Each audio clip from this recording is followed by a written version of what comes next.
Mengele's sadistic mind was still a scientific one. His studies usually began with extensive cataloging of the subject. Every blemish, every bruise, every mole and scar was recorded. Mengele had extensive photographs taken, as well as x-rays, and made detailed anatomical drawings on features that took his particular interest. He collected blood samples, molds of their teeth, and even harvested spinal fluid from some subjects. Mengele's experiments had little regard for patient safety. In many cases, children were left anemic after he drew too much blood from them, and several died from blood loss. Among the most horrifying of his experiments were forced blood transfusions between twins.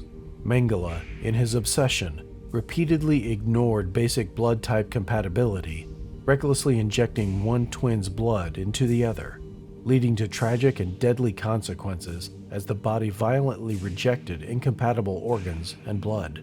One prisoner recalled a particularly horrific experiment stemming from Mengele's fascination with blood.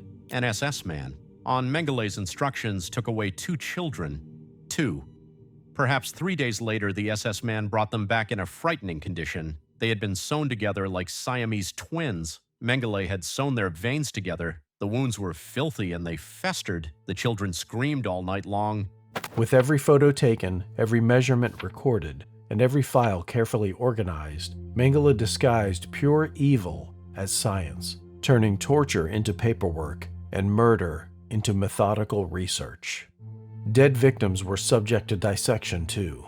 Mengele had a special dissection laboratory set up in Barracks 12 where he could harvest the organs of dead test subjects. Typically, when a twin died, Mengele would have the other twin killed as well.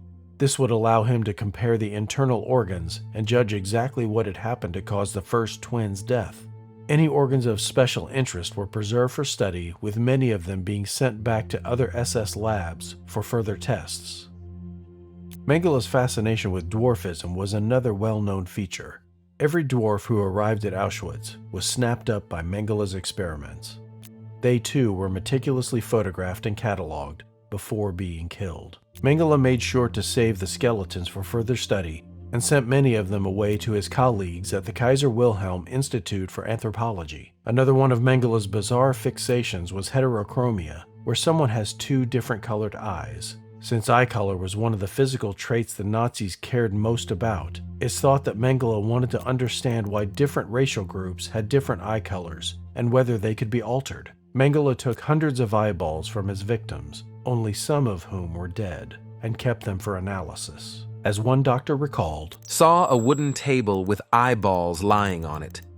All of them were tagged with numbers and little notes." Mengele's time at Auschwitz-Birkenau came to an abrupt end as the Soviets advanced in January 1945. After liquidating his remaining test subjects and gathering what experiment notes he could, he fled Auschwitz on January 18th, barely a week before Soviet troops arrived. He linked up with other fleeing Nazi doctors before making his way to Czechoslovakia, where he found a Wehrmacht uniform and joined a motorized German field hospital traveling west towards U.S. forces. Mengele was finally captured in June 1945. While his crimes were known to Allied intelligence, they were not known to the staff of the prison camps where he was held for several weeks. No one at the camp had realized who he was before he managed to slip away in late 1945. Knowing the Allies would look for him at home, he took up a false name and found a farm in rural Bavaria where he worked as a laborer.